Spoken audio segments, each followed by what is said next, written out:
Os ovos aumentam o colesterol e estão associados ao risco cardiovascular?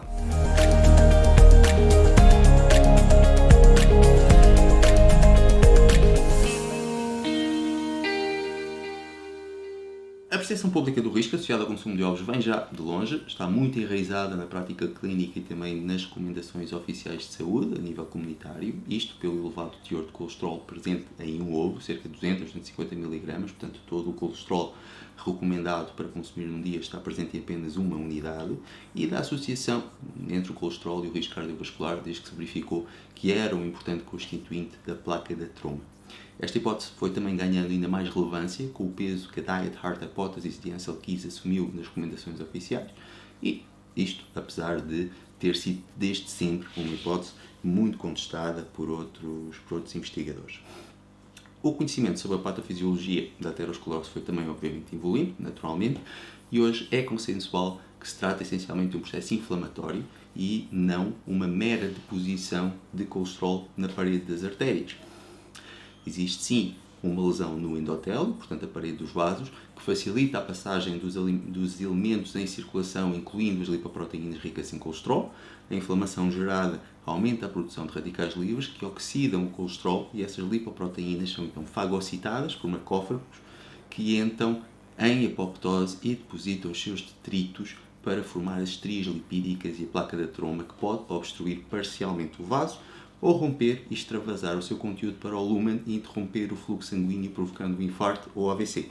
O colesterol não passa, no fundo, de um mero mediador em todo este processo, não desvalorizando-o como fator de risco, mas mais pelos motivos que o mantêm elevado do que por si próprio, incluindo a própria inflamação.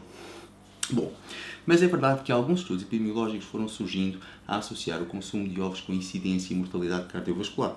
O mais recente ainda este ano, em março de 2019, em contestação à decisão das autoridades norte-americanas de retirar a recomendação de um limite no consumo de ovos e colesterol dietético nas diretrizes para 2015-2020, pela falta de evidência e incoerência nesse sentido, de acordo com os estudos efetuados até ao momento.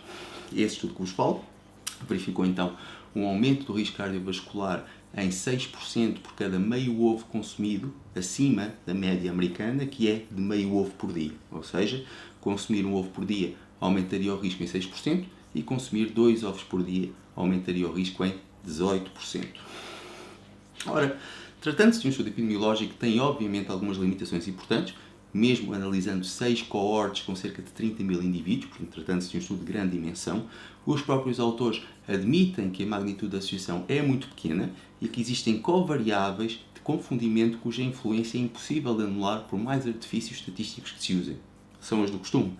O consumo de ovos está associado a piores comportamentos em geral, tabagismo, sedentarismo, menor escolaridade, menor nível socioeconómico, consumo de gordura saturada, não se extinguem ovos fritos com bacon e salsichas de ovos cozidos ou mexidos simples e por aí fora.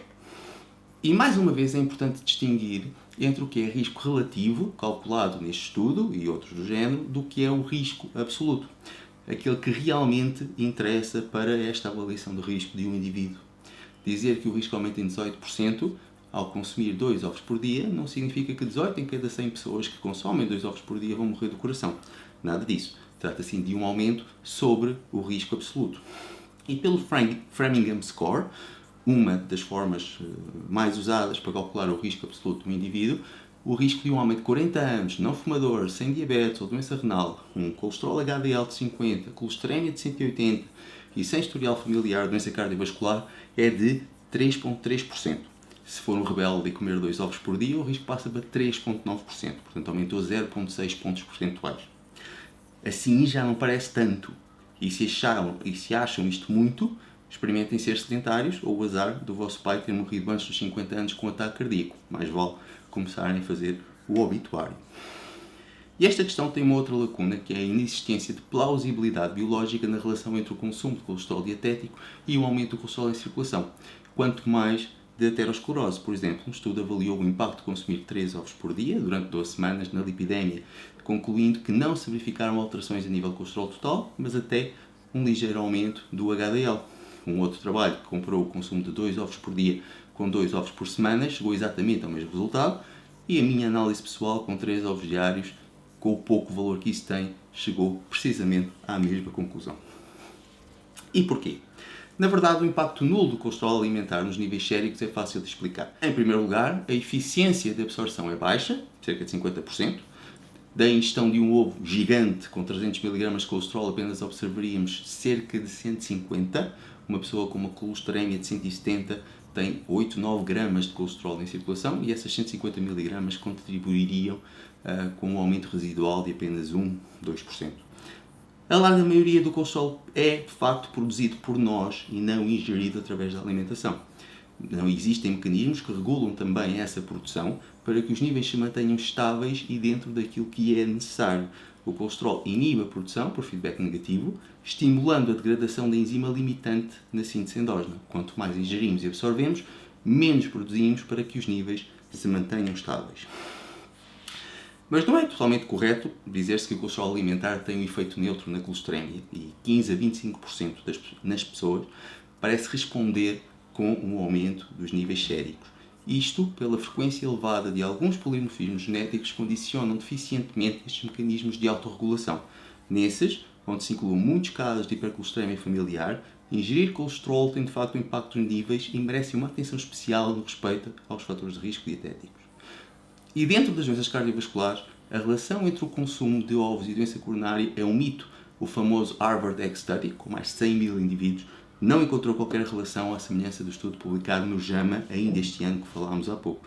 A relação com a doença coronária não parece existir.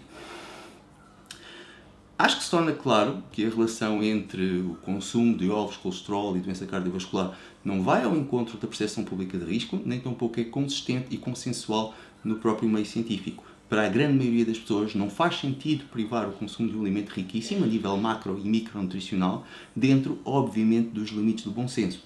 Mas até 2, 3 ovos por dia não parece ser um problema de todo, nem afetar o perfil lipídico no grosso da população. Preferencialmente cozinhados abaixo da temperatura de oxidação do colesterol, que são cerca de 120 graus, e sem a presença de gorduras poliinsaturadas que aumentam então essa oxidação do colesterol.